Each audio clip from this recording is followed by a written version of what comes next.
Okay, so lifetime interview video autobiographies, what are they? So basically, we're taking folks in their elder age, probably 55, 65 or older, and we're interviewing them about their life from the time they're, a little kid to a teenager and then as an adult. And so we can do this in person or we can do it virtually. Obviously, if we're doing it in person, then those people need to live in a relatively close geography, and we're in California, and so most of our business will be virtual.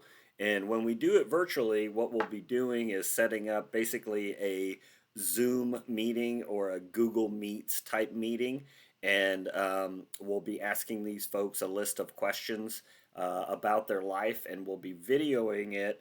And then we send that out for editing, and then it comes back and we give it to them, and they have something. This is something that they can give their children or grandchildren as sort of a keepsake and memento when these people inevitably pass on at some point in their life.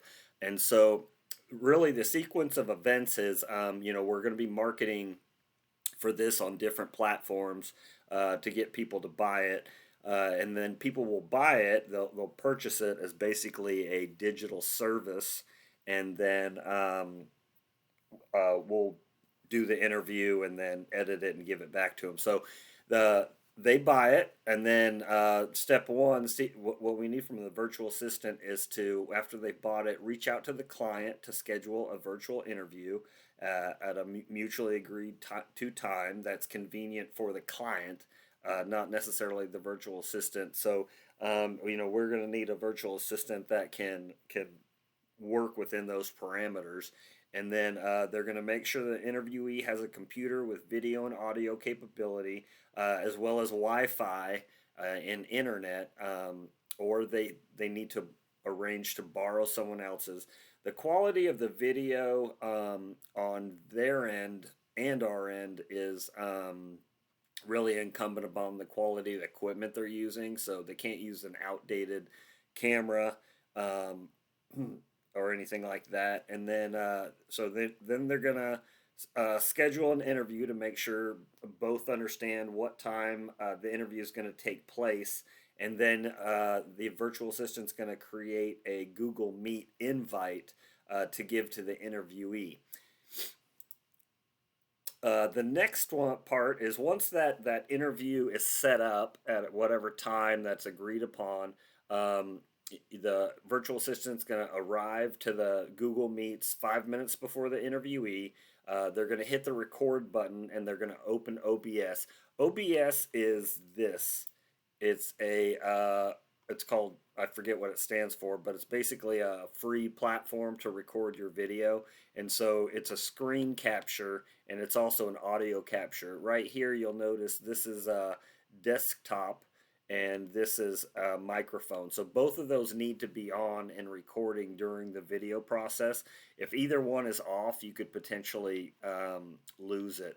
And so what's happening during this interview process is you're recording on this OBS platform, and then you'll also be recording within the Google Meets, and then between those two recordings, those get sent for editing, and if there's any mistakes or anything like that, it gets fixed.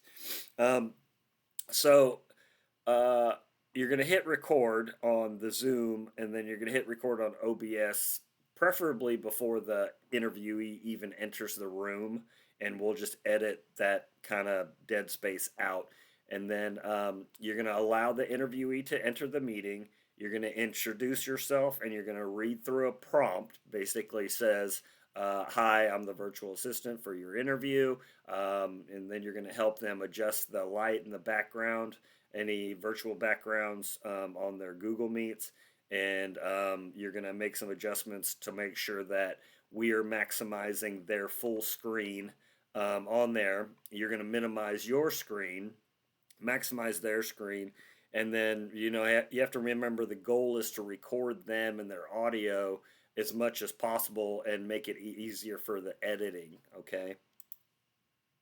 Um, Before, you're going to have a list of questions that you provide them, and then you'll let them know if they want to retract anything in the interview, just to let us know, and we can remove it in the editing process.